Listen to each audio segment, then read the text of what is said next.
Line out opportunity missed, running into space. Watch the Grizzlies go.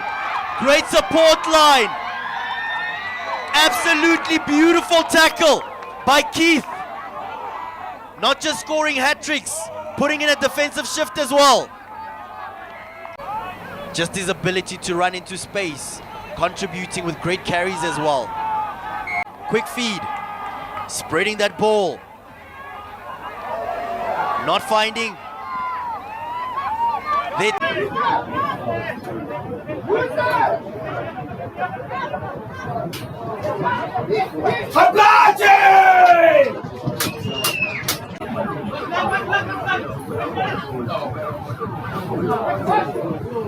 Pacara! Pacara! Boy! Kamaris! Kamaris!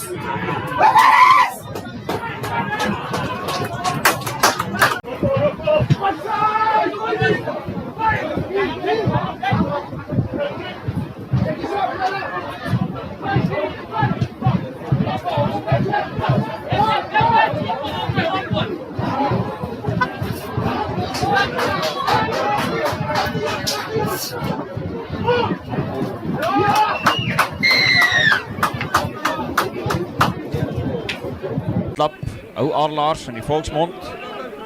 En die wedstrijd wat so pas begin het hier is in die Sanlam Carlton Liga. Gracies vir die bal in die hande gekry het. Goeie skoppie deur Human vorentoe. Wat ver rol en dis kan die hoekvlaggie uitstekend met die ligte briesie in die blaaie. Is dit iemand wat sorg dat Gracies onmiddellik op die aanval oorgaan. Vir die bal versprei, maar hy word agter die voordeurlyn voorgekeer. Goeie lakwerk deur Shabangu. Graaf. Vinnig word die bal versprei. Williams. Dan sit weer John Osunko. Hy word ingehaal, maar die duikslag is nie baie effektief nie. Die arms wat nie gesluit word nie. Diep in skop. Storm wat skoon maak. Creer. Kort bal. Weer die in. Hy kry aansluiting weer by Creer, waar die bal na Graaf toe. Graaf waar die bal binne te speel met 'n vernuftige oor die skouer aangee. Uitstekende aangeewerk daar deur Graaf. Van Morney de Ridder, ver veld af. Williams, die planmaker hier van die laaste vesting af.